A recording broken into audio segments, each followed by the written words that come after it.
Ja, hallo zusammen, ich bin der Tobias. Und ich bin die Anne. Ja, und wir sind heute in Garmisch-Partenkirchen. Hier hinten seht ihr auch die Olympiaschanze und das Ganze war in den letzten 2 Tagen Ausgangspunkt unserer Tour. Genau, wir sind nämlich auf die Zugspitze gewandert. Von Genau, hier aus. von hier aus ganz nach oben. Ja, und dann würde man auch sagen, wenn Wenn ihr ihr wissen wollt, wenn ihr wissen wollt, wie die Tour so war, dann bleibt am besten dran und wir schauen es uns gemeinsam an. also viel Spaß beim Schauen.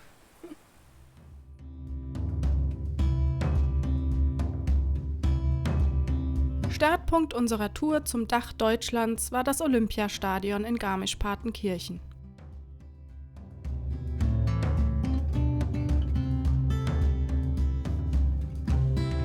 Von hier aus folgten wir einem asphaltierten Weg in Richtung Partnachklamm.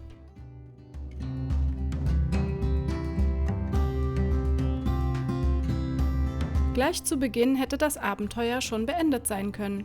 Tobi, der immer weiß, wo es lang geht, ist falsch abgebogen. Zum Glück aber nur mit dem Finger auf der Karte.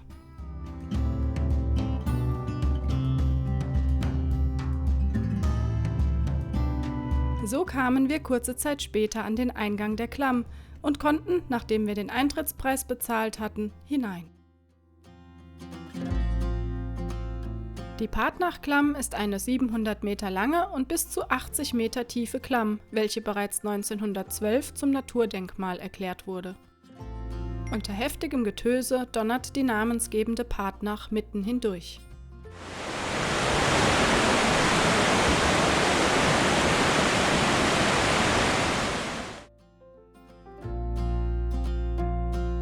Und da die Durchquerung eine recht feuchte Angelegenheit sein kann, sollte man eine entsprechende Regenjacke im Gepäck haben. Ich werd nass!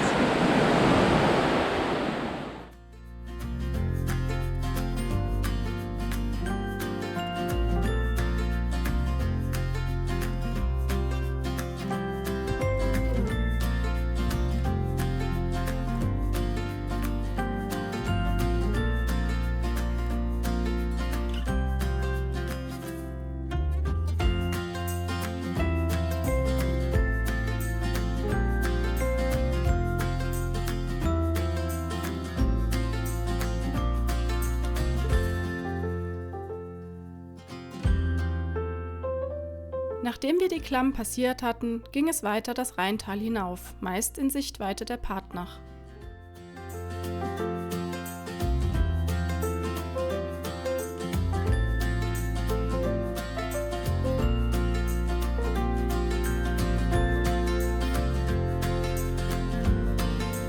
Weil die Landschaft, durch die wir uns bewegten, für uns nicht alltäglich ist, griff Tobi wieder das ein oder andere Mal zum Handy, um ein paar schöne Fotos zu schießen.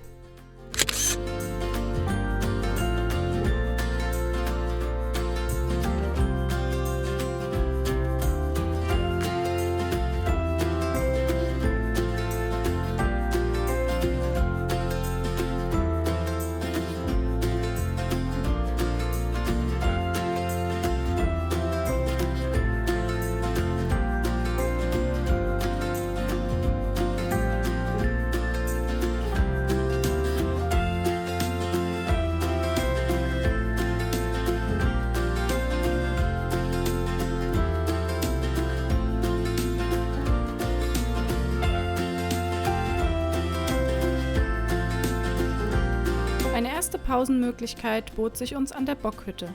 Da wir aber noch bis zur Knorrhütte weiter wollten und noch voller Tatendrang waren, beschlossen wir erst bei der nächsten Hütte kurz zu rasten.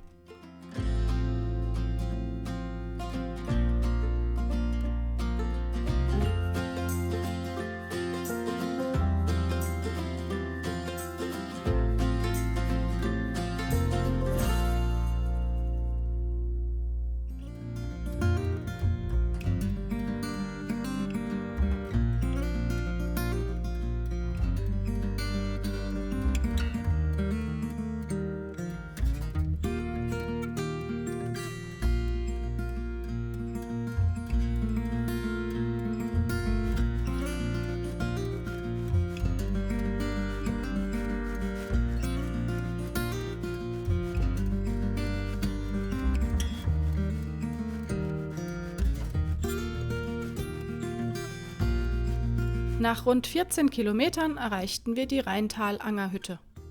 Die Gelegenheit für eine Pause vor dem letzten Anstieg zur Knorrhütte. Während Tobi sich mit Kaffee und Kuchen für die bisher zurückgelegte Strecke belohnte, zog es mich an bzw. in die Partnach. Ich kann euch sagen, sie war ziemlich kalt.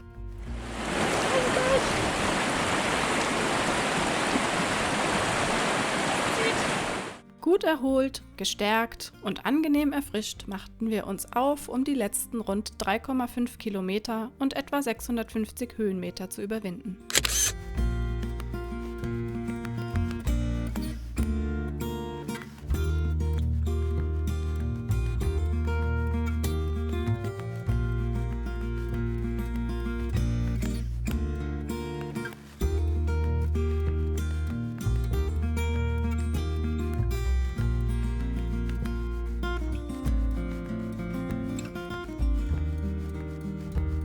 Am Ende des Talkessels angekommen, wartete der mit Abstand anstrengendste Teil unserer Tagesetappe, der Anstieg zur Knorrhütte.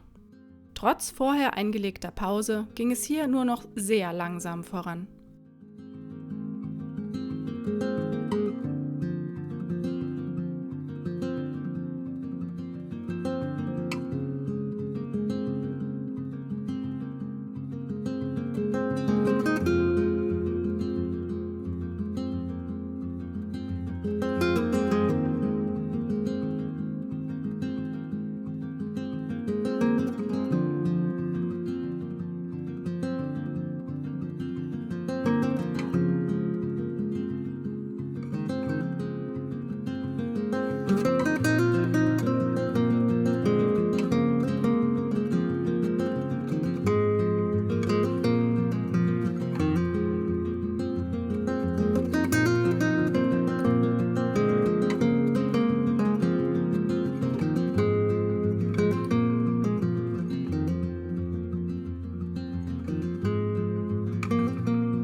Gekämpft erreichten wir schließlich unser Etappenziel, die Knorrhütte.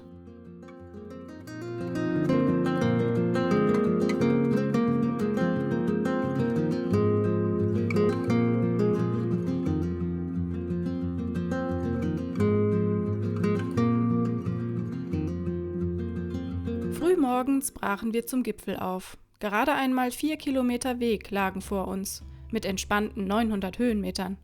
Mit anderen Worten, der Weg kannte an diesem Tag nur eine Richtung: bergauf.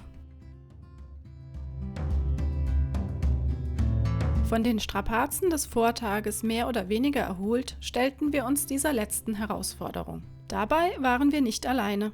Der Weg zum Gipfel scheint sehr beliebt zu sein, und so waren mit uns ungewohnt viele andere unterwegs.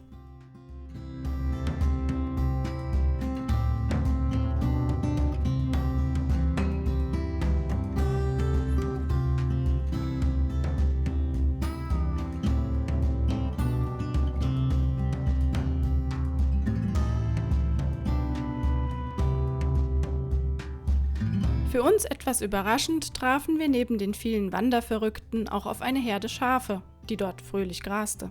Wie ihr seht, waren sie wohl sehr verfressen. Es war nämlich kein Gras mehr übrig.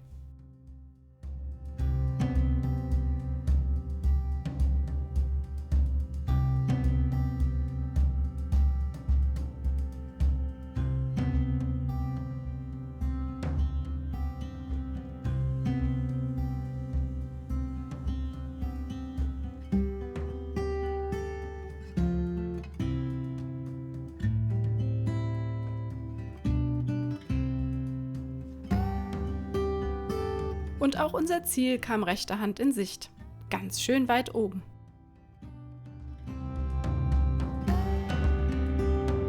Schließlich erreichten wir das Zugspitzplatt. Von hier aus hatten wir die Gelegenheit mit der Seilbahn, was rede ich denn? Wir dachten natürlich nicht einmal darüber nach und wendeten uns dem finalen Anstieg zu.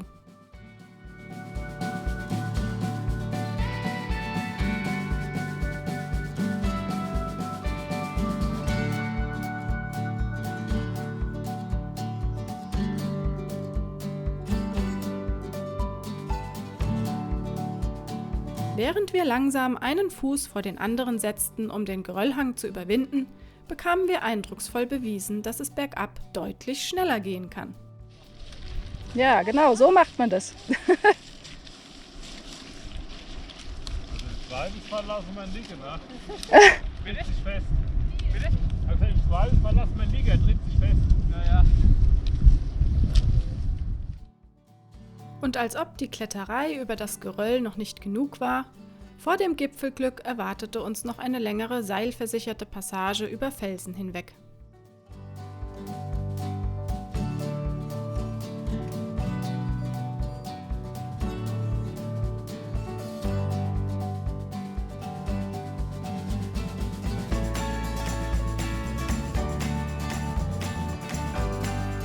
Der langsame Aufstieg hatte einen Vorteil. Wir konnten immer wieder einen Blick auf das Zugspitzplatt und den Schneeferner werfen.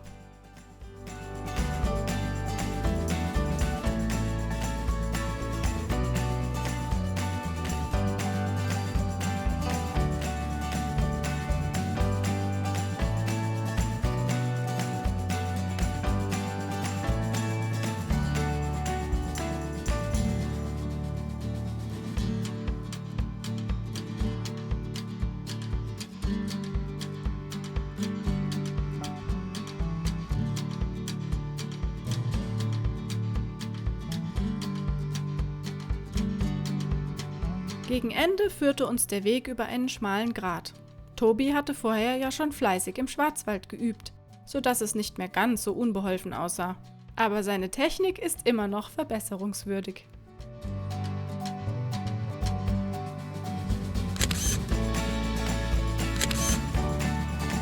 Auf dem Grat konnten wir dann auch zum ersten Mal einen Blick auf die andere Seite der Zugspitze werfen.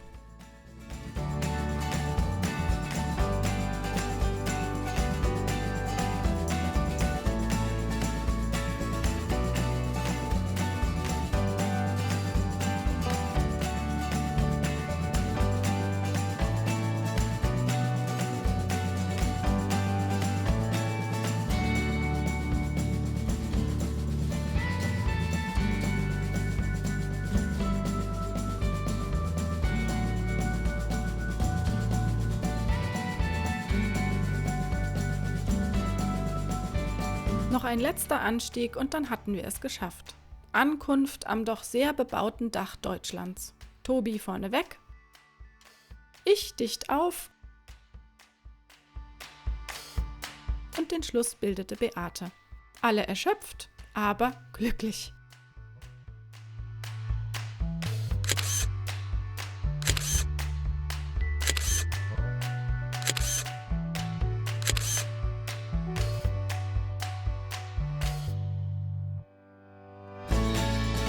Landschaftlich hatte die von uns erwanderte Route viel zu bieten.